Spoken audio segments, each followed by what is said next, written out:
Good morning students, MCOM semester 2 financial accounting and auditing. Now this is the last method of packages and container. हमारा जो packages and container का chapter है उसमें हमारी सिर्फ last method third तीसरे number वाली मेथड बची है, तो आज हम उसका सम करेंगे।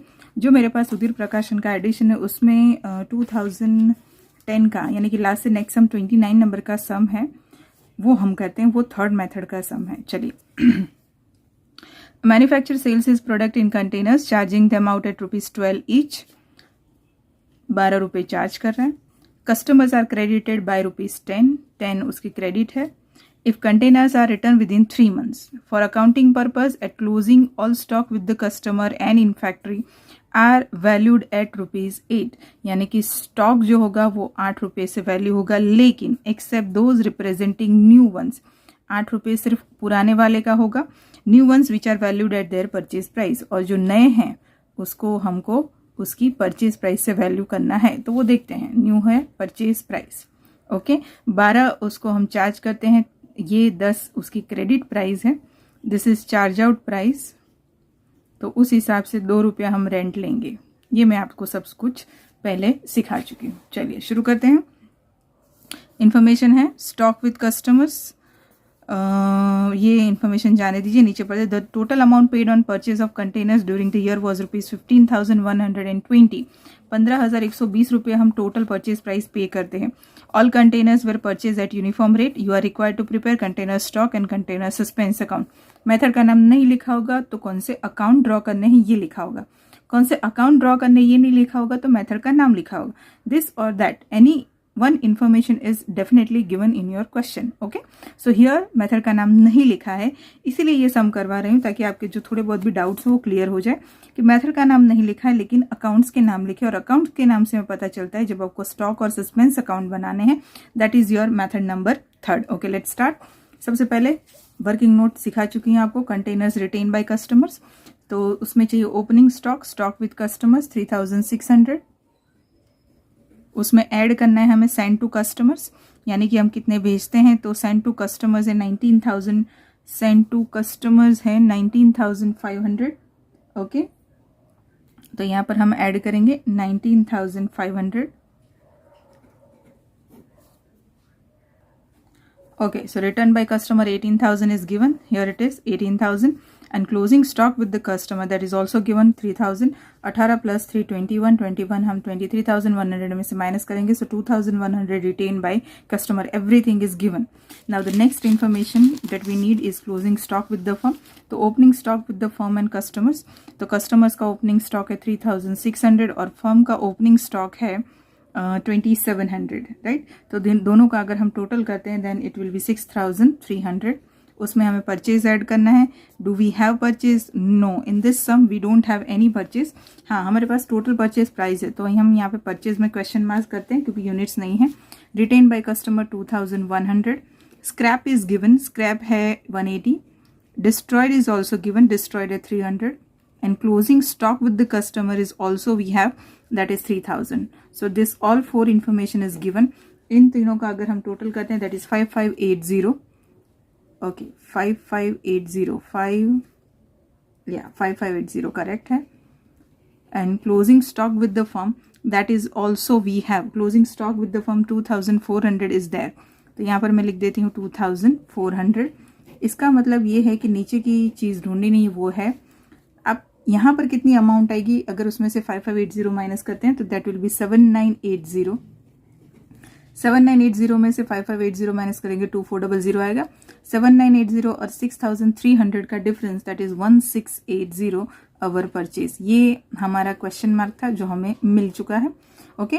परचेज प्राइस टोटल हमें दी हुई है, total purchase price is given,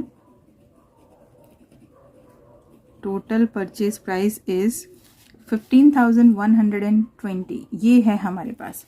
ये हमको दे दिया था कि परचेज प्राइस 15,120 और हमारे पास नंबर ऑफ यूनिट्स हमने 1680 ढूंढ लिए हैं, तो that is number of units, number.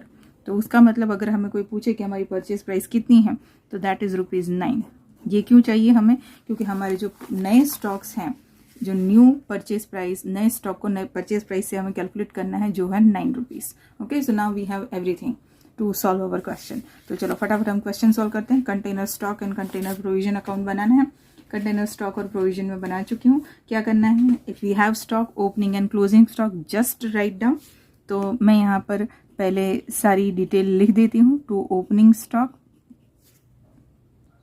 चलिए ओपनिंग स्टॉक फर्म का कितना है और कस्टमर्स का कितना है, तो कस्टमर्स का 3600 है और फर्म का ओपनिंग स्टॉक कितना है, फर्म का ओपनिंग स्टॉक 2700 है।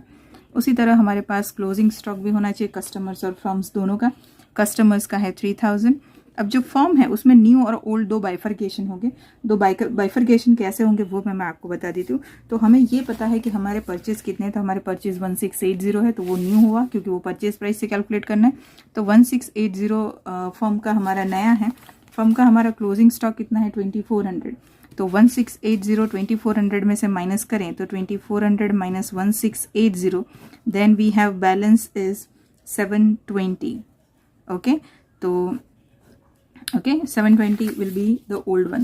प्राइस किसकी कैसे काउंट करनी है ये हम लिख चुके हैं। ओल्ड 8 है और नए 9 है, तो ओल्ड जो होगा वो 8 है, तो ये तो सारा 8 पे ही जाएगा। यहाँ पे न्यू जो है 1680 जो है वही 9 पे जाएगा, बाकी सब 8 पे जाएगा। तो this is 9, this is 8 and this is also 8। Done. चलो अब बाकी की चीज़ें यहाँ पर आएगा परचेज।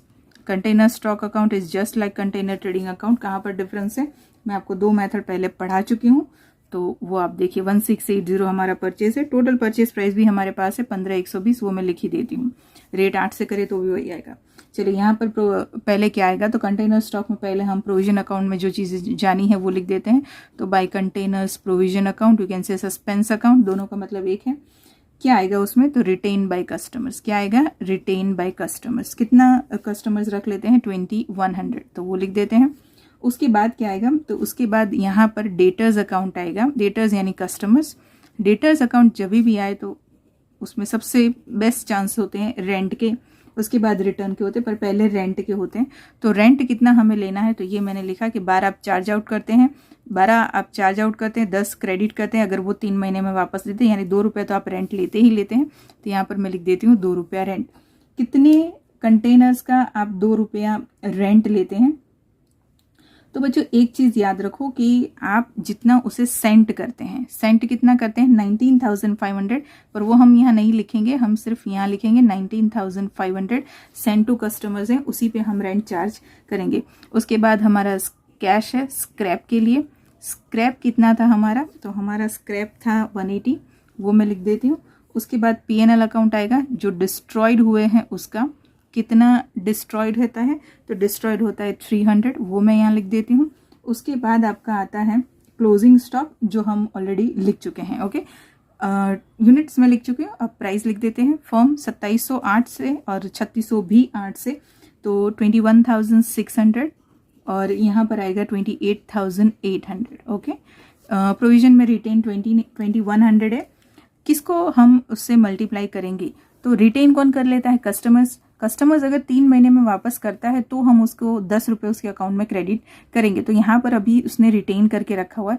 रिजल्ट हमें नहीं पता है कि वापस करेगा नहीं करेगा, पर अभी उसके पास है, तो हम बेस्ट पॉसिबल है कि हम उसे 10 रुपया ही अभी उसका वैल्यू करेंगे, ये मान के कि वो हमें 3 महीने में वापस करेगा। सो 21,000। उसी तरह रेंट में कभी भी यहाँ पर यूनिट्स नहीं लिखते। 19,500 इंटू 2 तो 39,000 होपफुली, या उसके बाद 180 कैश। स्क्रैप की वैल्यू हमें दी हुई है ऑलरेडी आपके क्वेश्चन में, वही लेनी है। स्क्रैप है 900 रुपये, तो हम सीधा 900 ही लेंगे। उसके बाद आता है डिस्ट्रॉयड। 300 यूनिट डिस्ट्रॉयड होते हैं, मैंने आपको सिखाया, वो हमेशा स्टॉक प्राइस से जाता है, तो 8 रुपये 2400। आपकी जानकारी के लिए यहाँ पे 8 लिख देती हूँ। यहाँ पर पुराने हैं 24,000, 8 से मल्टीप्लाई करेंगे, ये भी 8 से, पर नए 9 से मल्टीप्लाई करेंगे तो ये तो 15,120 हमारे नए ही आ जाएंगे। 720 इंटू 8 5760 हो गया हमारा stock account complete.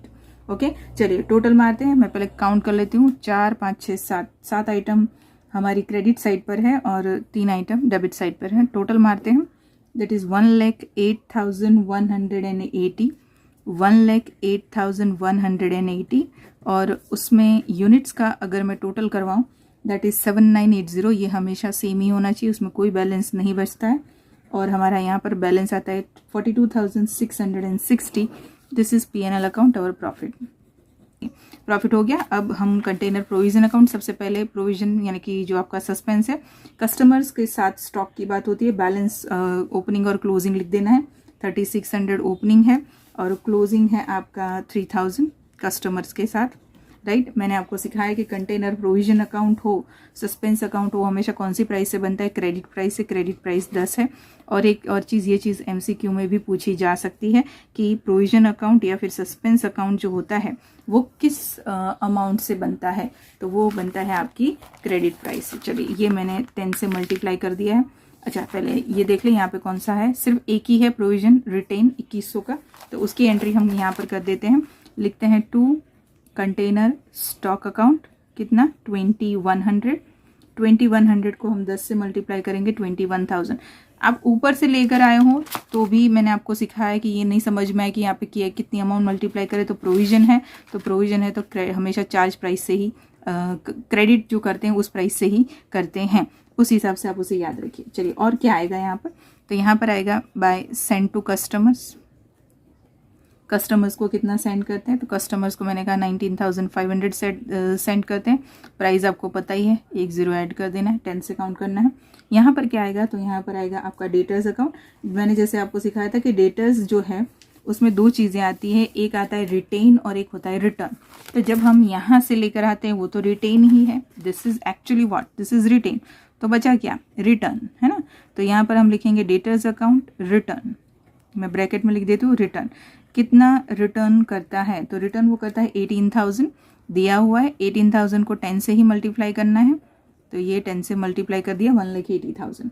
So in and all 3 और 2 एंट्री टोटल मारते हैं। ये आपका प्रोविजन अकाउंट है, वो क्या होता है, टैली होता है। चलिए, सो 180, 21 एंड 30 51, और ये होगा 2,31,000। Okay, yes. और यहाँ पर सो दिस इज 23,100, और अगर हम यहाँ का टोटल करें तो 36,000 plus 1,95,000, so that is also 2,31,000। Okay, so done, nothing is very much difficult, it is simple. As I told you, this is your container provision and container stock account. Third method, this is your third method, and reading in short packages और containers के max नहीं जाने चाहिए, ये मेरा favorite dialogue है in this chapter, right? चलिए, तीनों मेथड डन। 4 वीडियो ऑलरेडी है, दिस इज अ पार्ट 4। चारों वीडियो देखिए, 25 बार देखिए, जितना आपको समझ में ना उतनी बार देखिए, मुझसे पूछिए, मैं अपने बेस्ट पॉसिबल वे में आपको आंसर करूंगी। थोड़ी बिजी चल रही हूँ क्योंकि आपके वीडियोस का भी प्रेशर है, तो थोड़ा लेट हो सकता है आंसर में, बट आप तैयारी करते रहिए। ओके, चलिए, best of luck student, bye.